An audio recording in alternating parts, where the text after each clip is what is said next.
We're at Lily Pond Lake in the Whiteshell. We're now to the northwest of Falcon and West Hawk Lakes.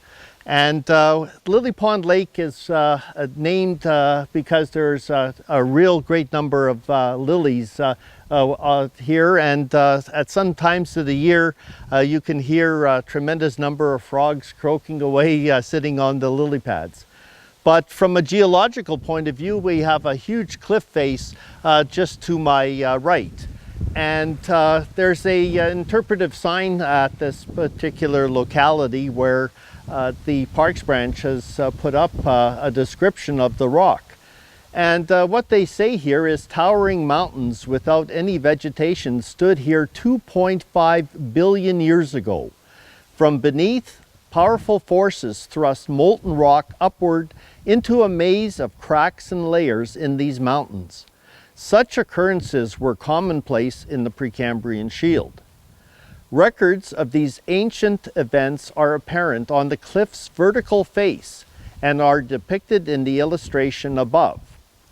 The light-colored lenses of granite were formed as molten rock forced its way into the cracks and layers of the dark metasedimentary rock. Now we're up against the cliff face of what is actually known as metasedimentary rock.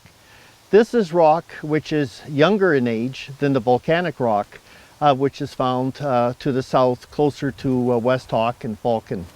This rock was actually deposited at the bottom of ancient oceans, or maybe even ancient lakes in basins, and would have been draped on top of that earlier volcanic series of rocks, so the basalts and andesites that would have been present in this area of southeastern Manitoba. So this rock was then subsequently intruded by the same sort of batholiths or plutons that we are familiar with in the volcanic terrain to the south.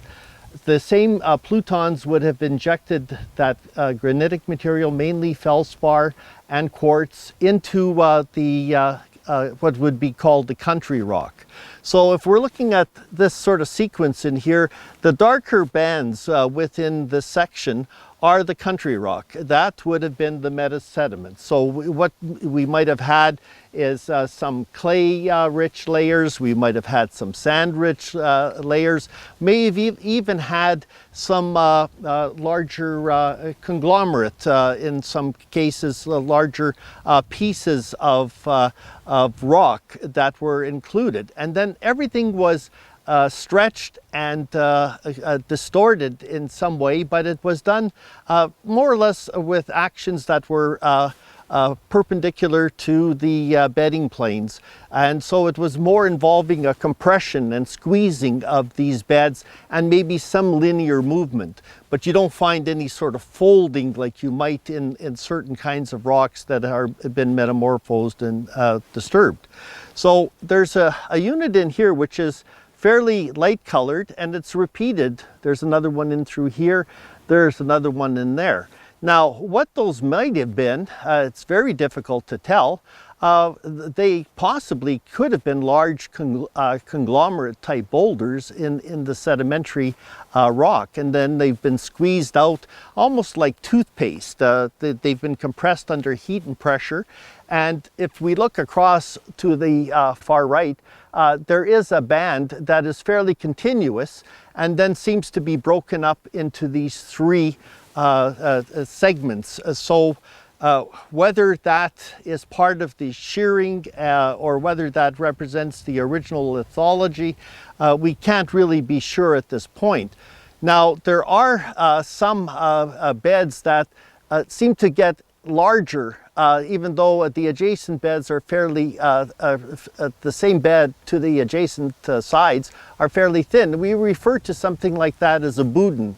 What the term in geology is boudinage, is something that we're not really, let's say, surprised to see, and it is quite common. Now, in some cases, the beds that you look at can actually show different grain sizes. And if you determine that the lowest beds are coarser and that they're fining upward this way, then you can be sure that the beds were deposited in this sequence. If you should find that the coarser beds are at the top and the finer beds are at the bottom, it probably means that all of the rock has been folded and turned over. So you can tell what is called tops in geology, and it is very important for determining the geological history that the rock may have experienced. So if you do find that the rocks are fining downward, you can have a fairly good confidence that those rocks are in fact upside down.